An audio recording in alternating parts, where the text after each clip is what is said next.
Charisma Quotient. I'm your host, Kim Seltzer, a dating and makeover expert, where I will help you build confidence, make connections, and find love from the outside in.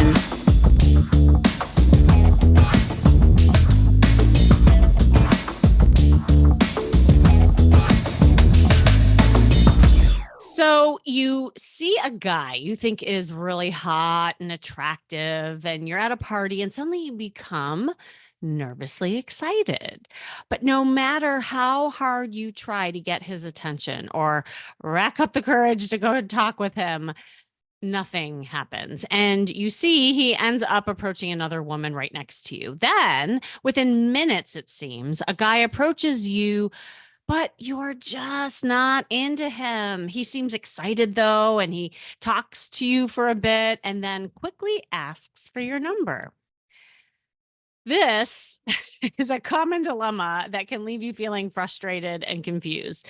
Like, why is it that the people who show up in your life don't align with your ideal vision, or you're not attracted to them? And how can you turn this pattern around to attract someone who is not only compatible, but where there is also mutual attraction? But if you really sit back and think about this, think about the last time, or a time that you remember very well, where you really liked someone and they didn't like you back. Maybe you dated them for a while and they decided to end things because they just weren't quite, quote unquote, feeling it, or they made some excuse about being too busy with work or school, or insert any of the fully excusable things that you hear all the time. But how did you act when you were around them? Were you confident? Were you comfortable? Were you really acting like yourself? Or were you just feeling nervous, insecure, unworthy? Were you trying to act like someone else rather than yourself, which is the most important thing? And then you're not really being your authentic self because you got nervous. So more often than not, when you are really attracted to someone, but they don't like you nearly as much in return, it's because you are most likely in that space of insecurity, neediness, and unworthiness. And you may not even be aware of it. It's often subconscious. And you might even have a subconscious thought of not feeling good enough and nervous about being rejected. And because of that, you project a certain energy that's not really you. And there are many other reasons why you may not attract someone you're attracted to. And that includes, as I said before, number one is an insecurity. You might feel nervous about the rejection or like you're not good enough. And again, this is normal and can be especially true if you like someone a lot. The other thing that comes up is fear. You might be afraid of the other person's reaction. You could have some fears around abandonment or even being seen. I mean, that was definitely my whole issue before I had my red dress moment.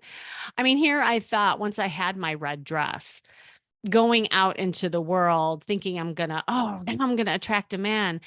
The first thing that came up for me was fear. And it was really surprising to me because in the end, I was really scared of being seen, and I just had to get used to that. Another reason might be a self-understanding. You may not have a clear understanding of yourself. You're still growing, you're still working on yourself, and you're still looking at what you want in your life. So there's this level of uncertainty. There might be even certain dating behaviors that you're doing that you have no clue that you're actually doing it, but you might be doing it unintentionally, that push people away. Why? Because you're scared. And again, it could be unconscious. There's also unconscious desires.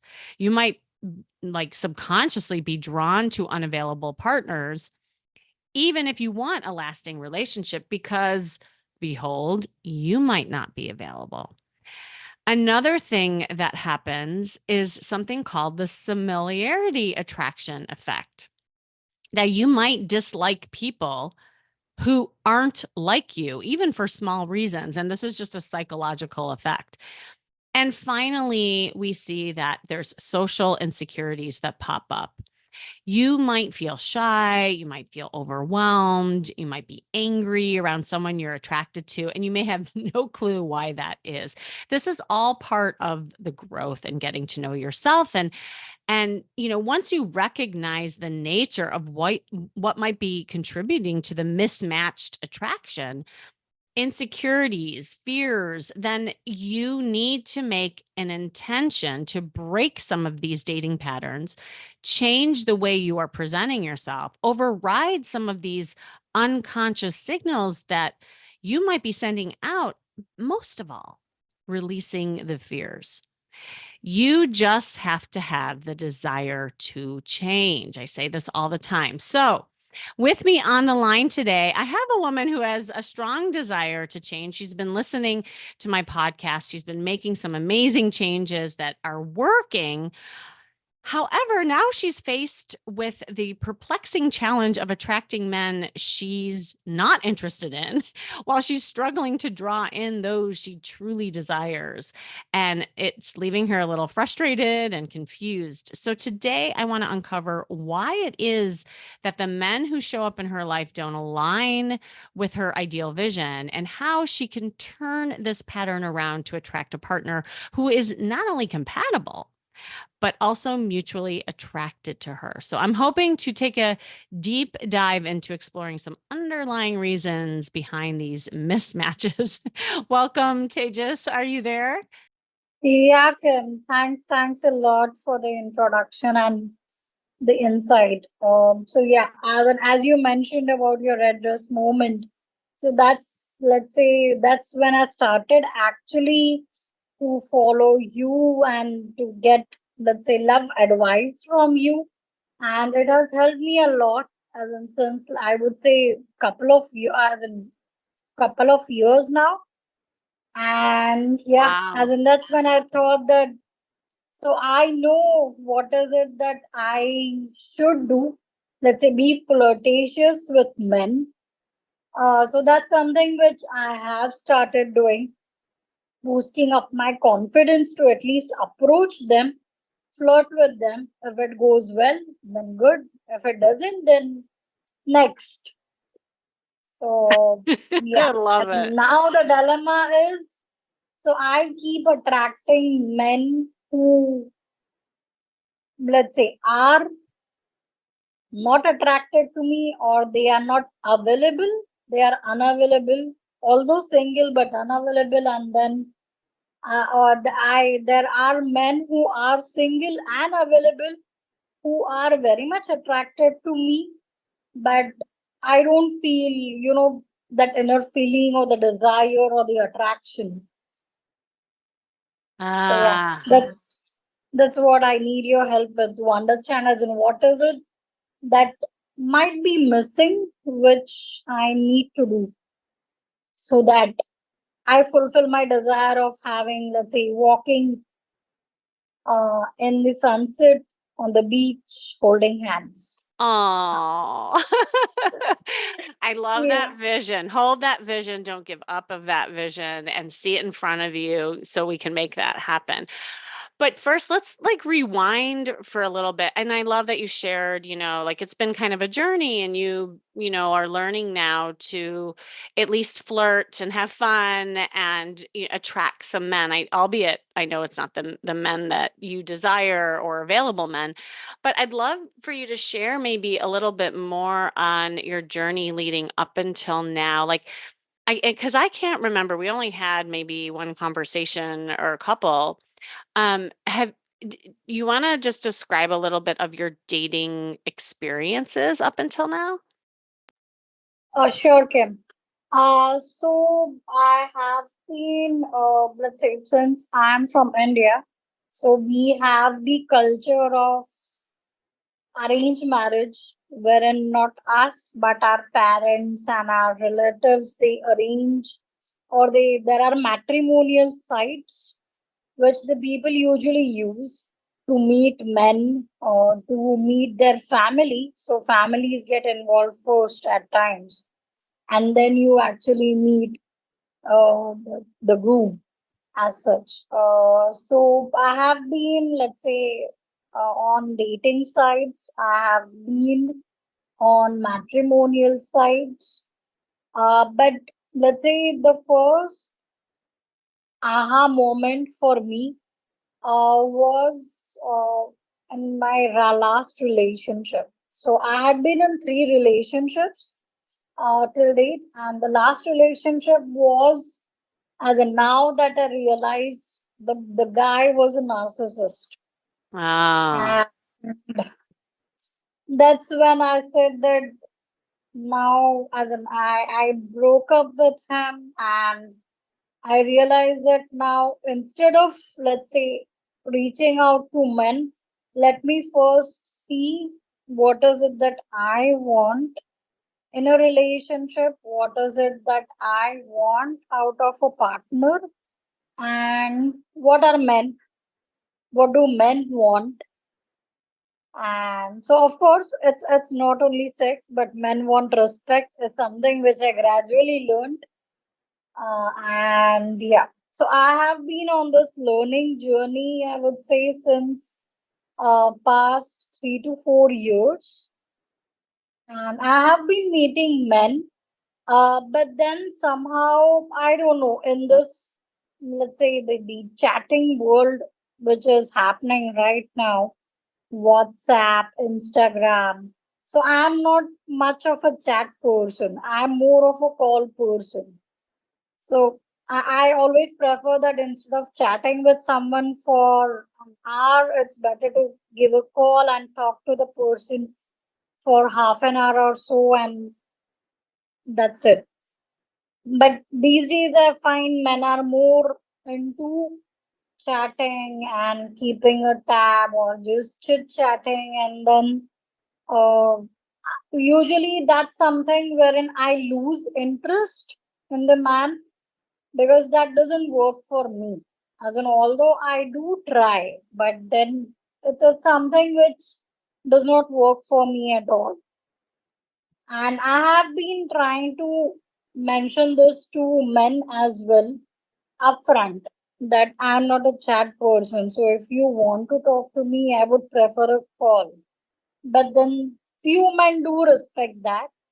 But then somehow the conversation fades away, and yeah, either they ghost or it does not work out. So that's where I am right now. And then I'm like, I want to find my partner. I don't know, how do I do that?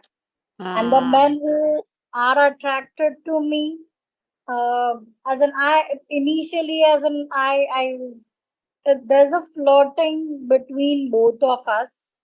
But then somehow, you mentioned right, you mentioned it aptly, okay, that you always try to see, let's say, a other person who is just like you.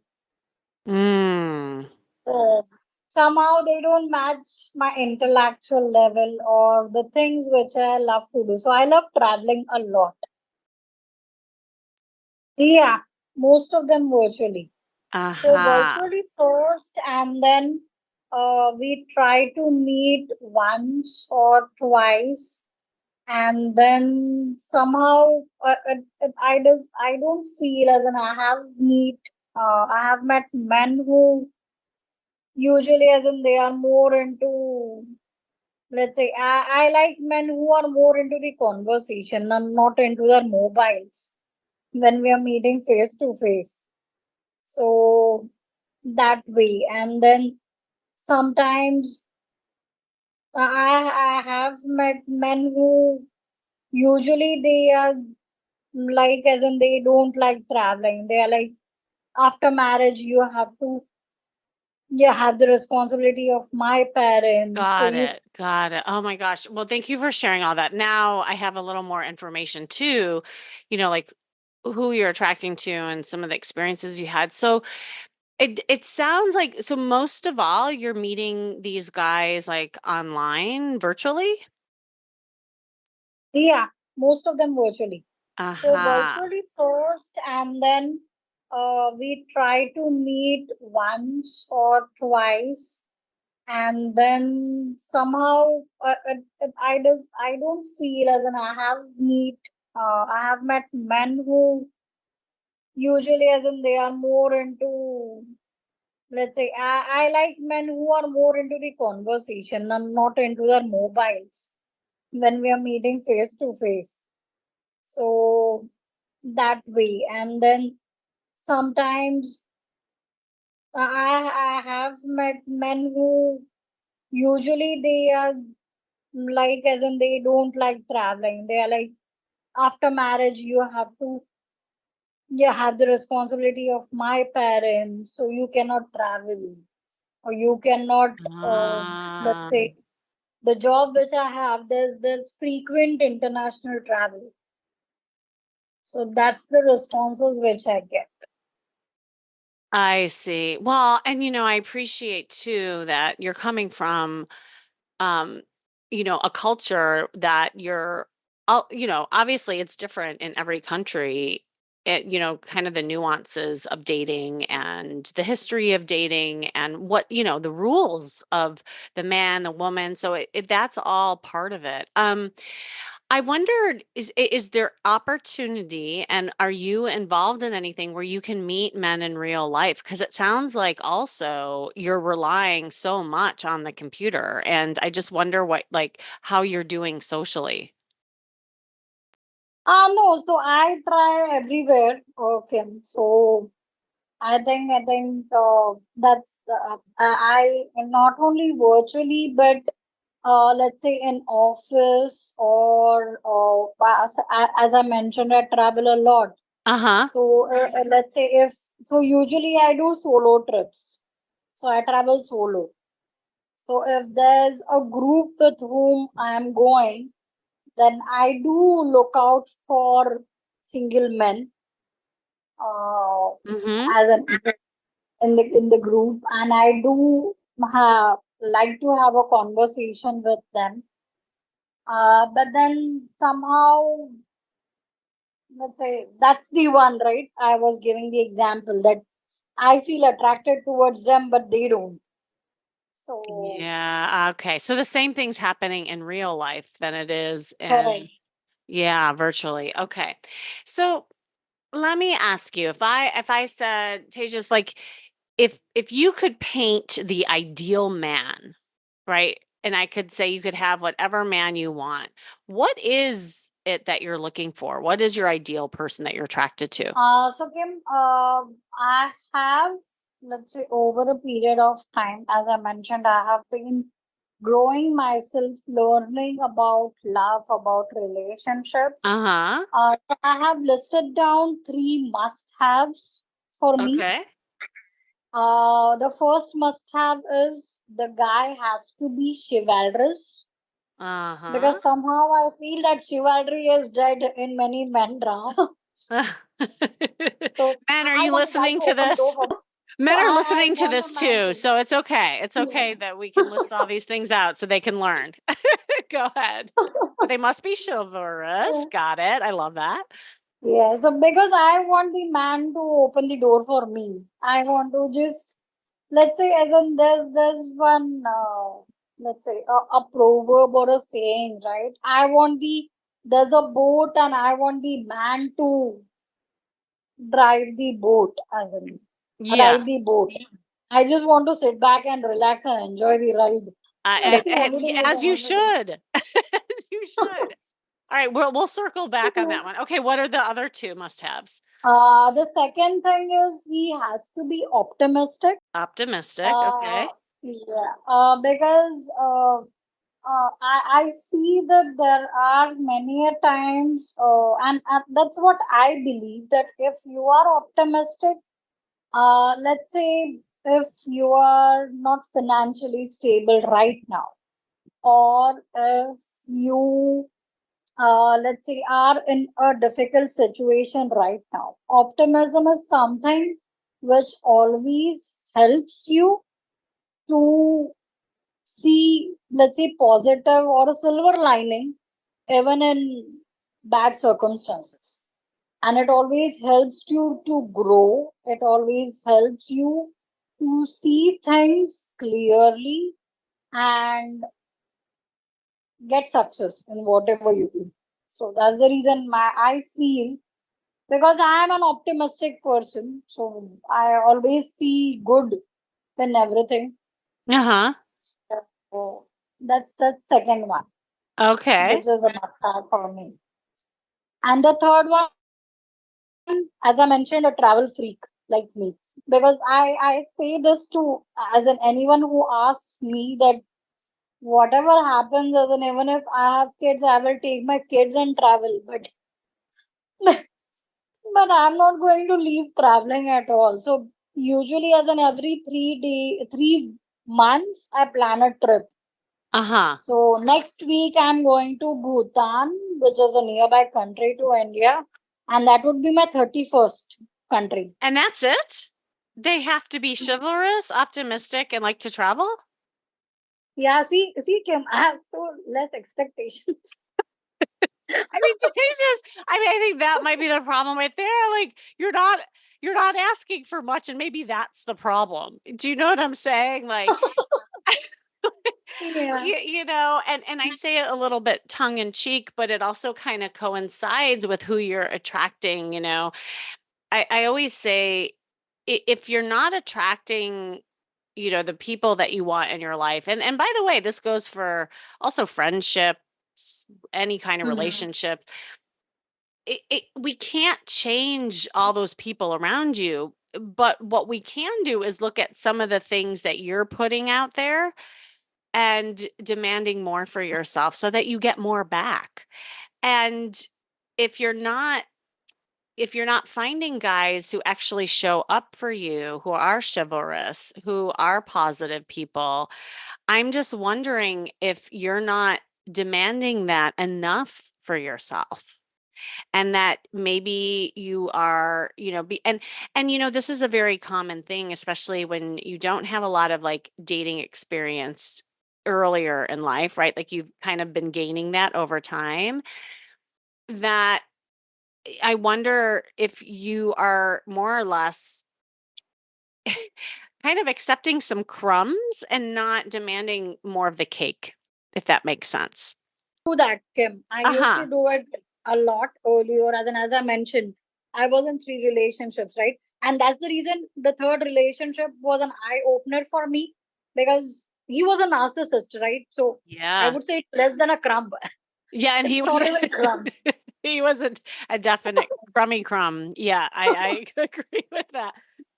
So Right. yeah, I mean that's how it was. And then I was like, that's something which I thought that I should not, and that's might be one of the reason that if I don't see a man being chivalrous, or Mhm. if I don't see, I would say even a man, let's say even asking me out on a date, right?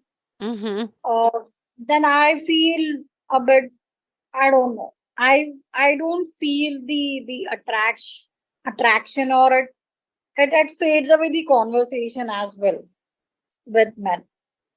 So I don't know Yeah. whether I am expecting a lot in that sense, or whether I'm expecting less out of men. Yeah, it is. There's this interesting kind of dichotomy that's happened, and I always call it the pendulum effect.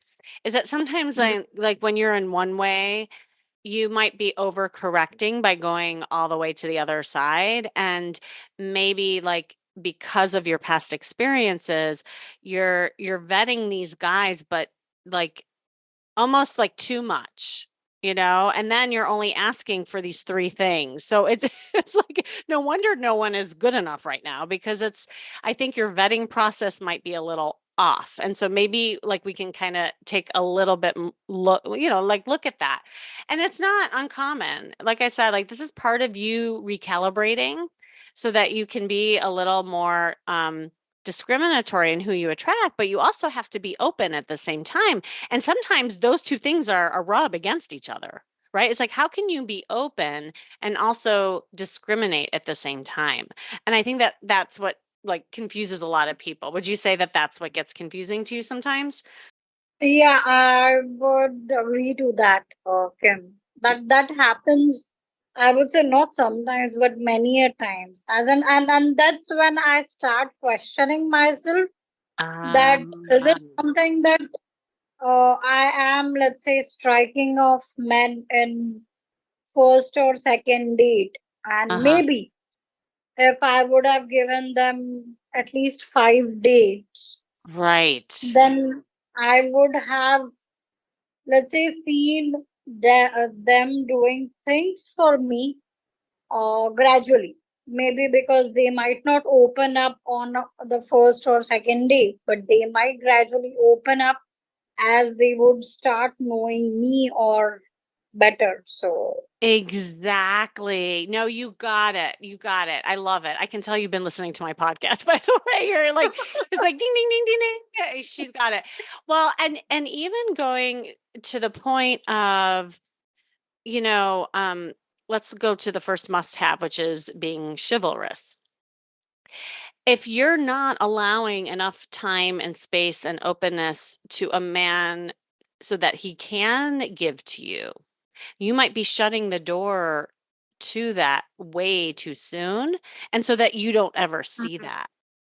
I'm always reminded by the example I tell all the time of a woman who it was just always used to doing things on her own and for herself and, very independent. This is a woman that I worked with not too long ago. And everywhere she went, she was just used to like putting out the credit card, opening her own door, doing things for herself. And I remember when I was at a bar with her once, we walk into the bar and before we even had a chance to settle in, she like whips out her credit card and she's like, Kimmy, what do you want to drink? And I'm like, um, what are you doing? And she's like, well, I'm getting us a drink. And she's like, why? What's wrong with that? I said, well, you're not going to do that. And she's like, but isn't that why we're here? I said, well, yeah, but we're not going to buy the drinks. A man is going to buy us drinks. She's like, well, that never happens. I'm like, clearly, you know, because she wasn't allowing it. It was almost this kind of trigger response for her. And mhm, after she put down the credit card and we moved into the room and we gave ourselves a chance to really connect with men and be more open is when like within 5 minutes men were buying us drinks. She couldn't believe it. She thought I like planted those guys. And I'm like, "No, I don't know that many yeah, I don't know that many guys to plant." But it was a big lesson and I'm sharing this story with you because I'm wondering about these must-haves and the very things that you're like kind of demanding for them and hoping for them, maybe you're not allowing enough time and space for that to happen in fear of dot dot dot in fear of them being not chivalrous in fear of them maybe not being optimistic and you might see one little thing that throws you off and then you're like oh nope not that guy and then you're on to the next you know and so it might be an interesting challenge for you to kind of almost start from scratch. I know like you've been getting really good at mhm, meeting people out and about, but almost as if you are doing research. I was out with a client last night and I told her the same thing. And the same thing happened to her. Like we started talking to this guy and she never would have given him a chance if I wasn't with her because she was just noticing like what she noticed in that first impression.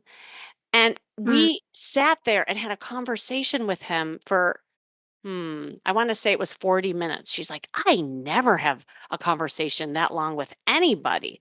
I said, well, maybe that's the problem. She's like, yeah. She's like, I saw such a different guy in 40 minutes than I would have in 5 minutes.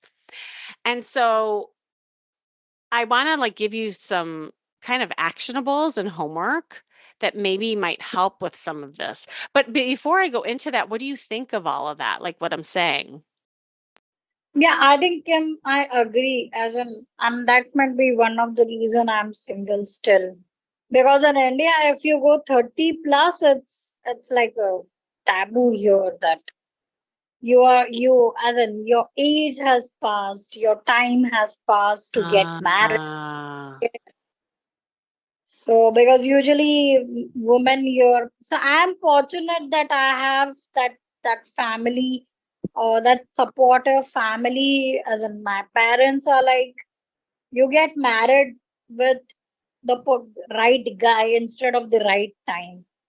So that Mm, I so love, but yeah, I yes. do agree that I do agree with you, Kim, that might be that's the reason for being single till now is I'm writing off men, uh, let's say in couple of dates. I'm not giving them a chance to, let's say, go on more dates or at least. But what do you think would be a, I don't know, as in just an approximate uh, dating time? But what would Yes. you recommend? Yeah. No, this is a good question. I want to actually just highlight what you just said about the sense of time. Mhm. And I know you're in your upper 30s, and this is a very common theme because you're in that stage of your life. Not only are you wanting to settle down and have, that beautiful vision of holding hands and riding off into the sunset with someone, but then you have that cultural pressure and expectations of, like, why aren't you married kind of thing. And I really I want to just highlight that for you because what happens is that because there's this pressure of finding somebody and things haven't worked out and the pressure of time, you're almost, and I know this is almost going to sound like a oxymoron, you are actually wasting time by trying to speed it up. Does that make sense? It's like you're trying to find the person, do all your vetting, override some of your old patterns, and it's like in efforts of doing that, you're trying to speed things up so you can find that guy, find that guy, find that guy. And because of that, you're losing the connection, you're losing the moment, and you're actually wasting more time and energy with all that frustration and kind of numbing out that you're doing. And so the essence is if we can almost slow down time for you so we can speed it up. And I know this sounds crazy, Mhm. but I promise you, like I've done this with so many clients, it's really just like being in the moment and seizing the moment and in the day and really cultivating connections everywhere you go. Because when you do that, you will be more present. You'll pay attention to those like really important things that you're trying to, have for yourself. And before you know it, you'll be finding that guy that you'll have that beautiful connection with. And the other thing I want to say, and then I'll give you some kind of actionables and also address what you just asked me about how many dates, is that one of the must-haves that you don't have on here, and I think that you should be demanding for yourself. First of all, you need to have more than 3, by the way. Well, let's start there. Like, you deserve so much more than just a chivalrous, optimistic guy who likes to travel. And one of the things that you're not putting in there that I think would be a really important journey for you is what would it be like to have an emotional intimacy connection with someone? Who you can share feelings with, that you can share desires, who can listen to you, who really pays attention to who you are overall and cares about you. Like, does that sound appealing to you? Yeah, Kim, definitely. I think that's, let's say, one of the important or the major things which anybody would desire, as a, not only women but even men, right? Oh, That yeah. to feel connected, to feel emotionally, uh, let's say, so much involved that you can open up to them. You can be, uh, let's say, someone who can handle the mood swings. So Mhm. yeah, that's Right. that's true. I will definitely add it in my list. Yeah, no, absolutely. And I want to just tie this all together because you see, you're not even leading with that. You're not even saying that out loud as like your must have. And to me, that should supersede everything. I mean, that definitely should override or be priority over someone who likes to travel. I mean, you could find a travel buddy anywhere, to be honest. You really can. Like, but to have that emotional support and connection is so super Mhm. important. And because you're not leading with it, it's no wonder that you're not attracting it, because I'm wondering if you're even doing it, so that you might be finding kind of these unavailable people because really, in essence, you're not that available yourself in ways of like the openness and the emotion of it. Might be. Yeah. You see that because you're trying to speed up time, right? Like if you're not giving time to really connect with someone, that's why you're attracting all this like kind of superficial, um, unattractive type of guys who are not chivalrous, or it's all connected, is what I'm saying. So I want to break it down for you because I know this might sound like kind of overwhelming. It's like, well, Kimmy, where do I start? And I always say, just start with little bitty actions. And the Mhm. first thing I would do is it's almost like start over, and I would kind of flirt and have fun with everyone, but with the intention of not, hear me out, not getting a boyfriend. I know that sounds hard for you. Like just for 3 months, give yourself a chance to really just connect with men, period. Don't go vetting these guys as if they're your husband or future husband or boyfriend, even. Couldn't you just meet men and practice opening up and connecting and having a longer conversation? Like that's where it all starts. Because once that happens, you Mhm. get super comfortable with it, then things can start growing naturally. And then before you know it, after 3 months, you can renegotiate that. Maybe you'll be like in contact with someone who you want to like maybe then move on to the second phase of dating, which is just like dating him a little more intentionally and for longer. But let's go back and just flirt and have fun with everyone. But in that space, I want you just opening up and trying to hang in there.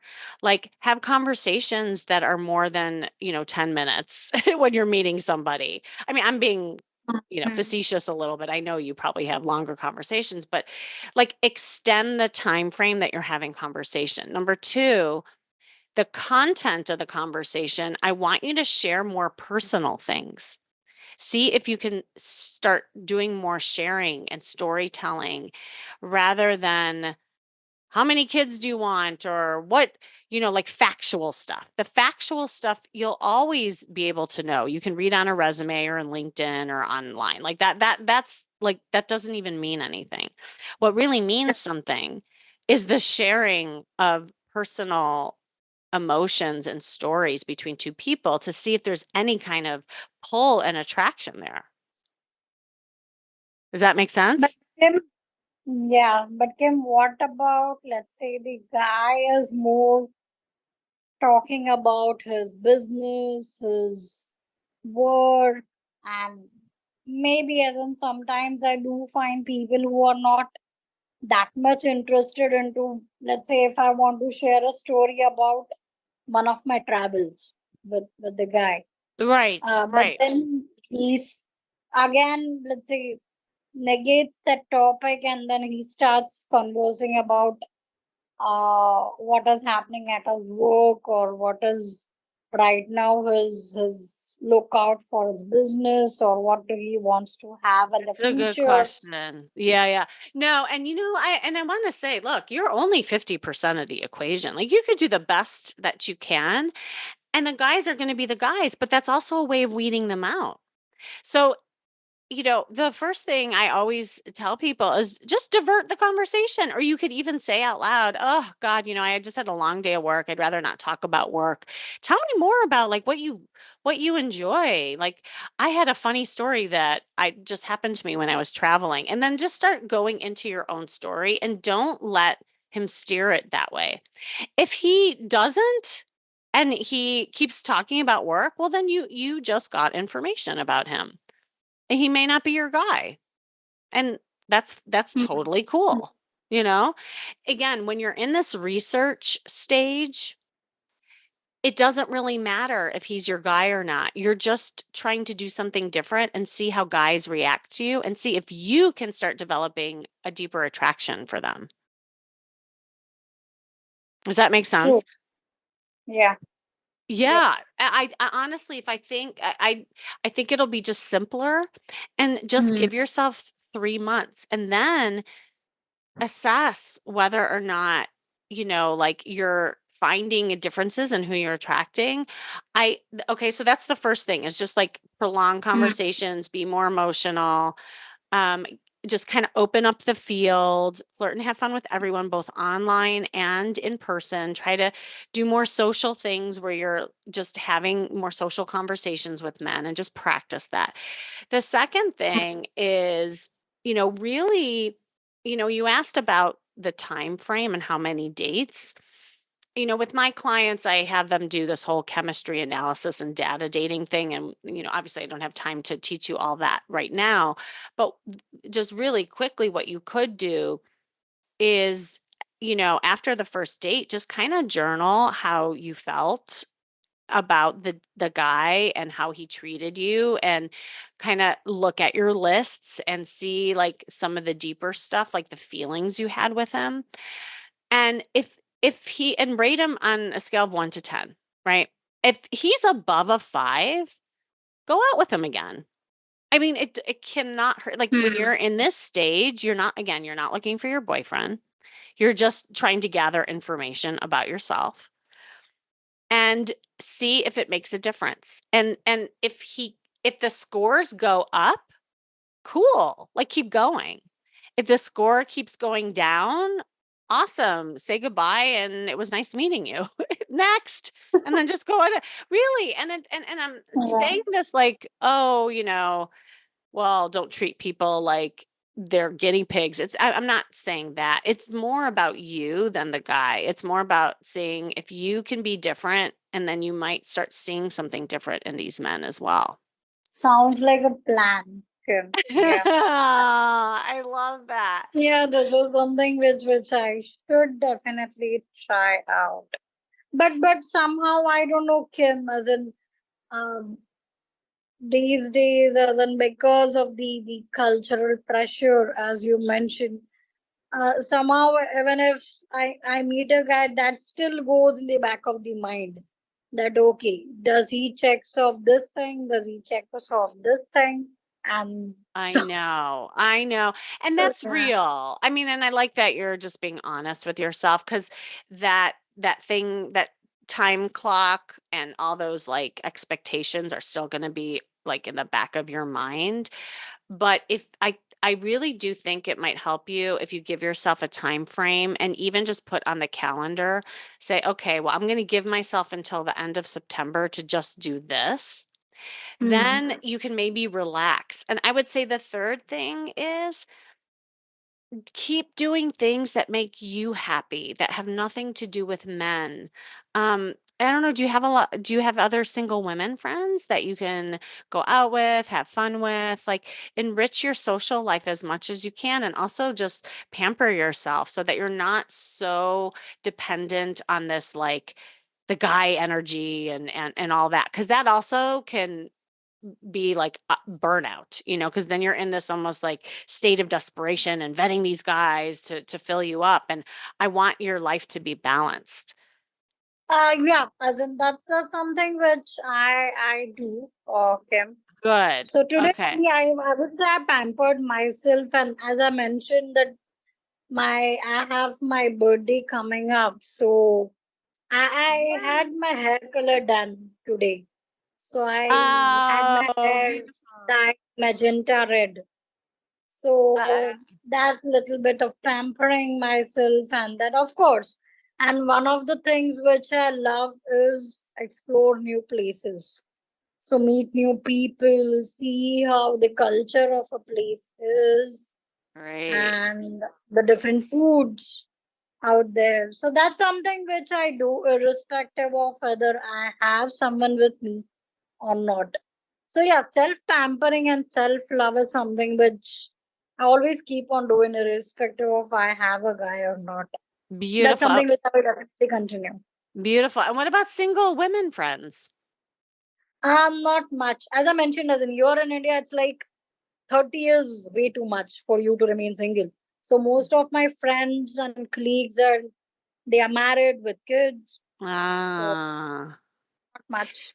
Yeah, and that's tough. And again, I don't know like what's around you and like, yeah, but to your point about the culture, gosh, even if Mm. there were some classes that you could take, or if there's any kind of groups or single groups where you can meet other single women, I think that would also help with that feeling of isolation.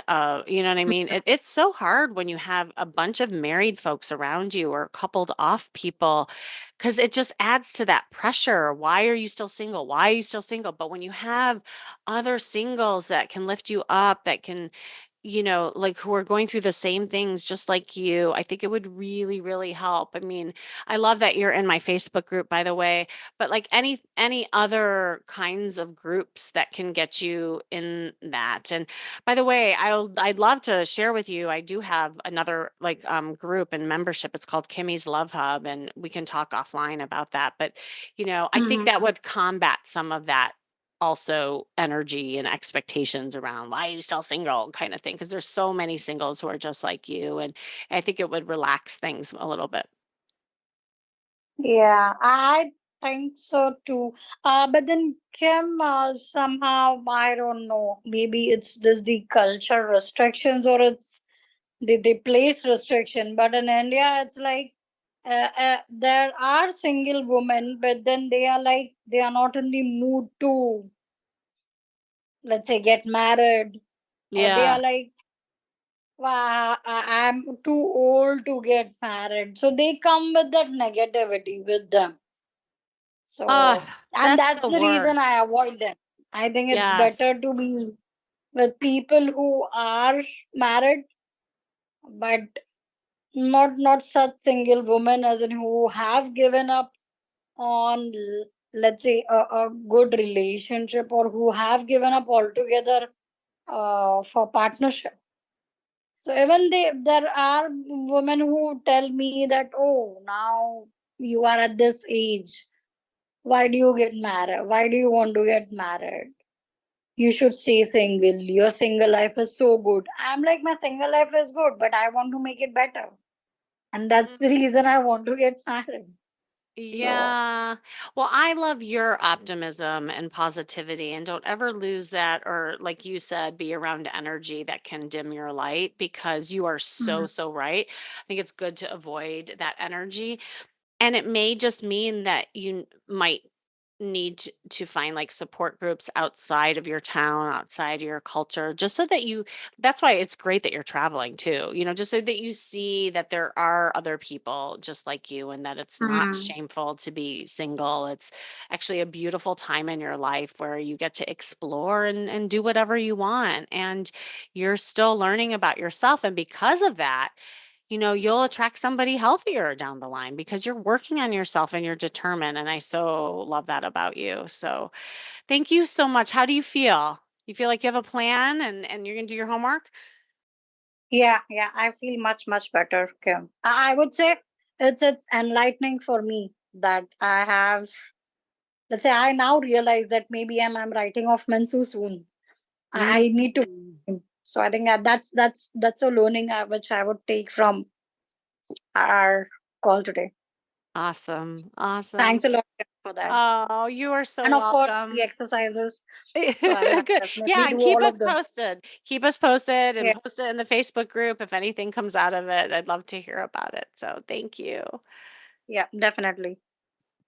And thanks for joining me today, you listening. This has been the Charisma Quotient. I'm your host, of course, Kimmy Seltzer. And remember, you can build confidence, make connections, and find love from the outside in. And make sure you go to my site, kimmyseltzer.com, to get more information about all my services and programs. And if you are looking at breaking some patterns for yourself of who you're attracting, then you'll definitely want to come to my next co ed interactive workshop that's happening July 24th, depending on when you're listening to this. It's called Authentic Dating to learn how to express yourself differently and get over some of these subconscious fears you might have that is sabotaging who you are attracting in your life. So just go to stophatingdating.com. That's stophatingdating.com and register now. As you know, spots go fast at my workshop. So remember, this all starts with you, and working on yourself is working on your dating life. That's all for now.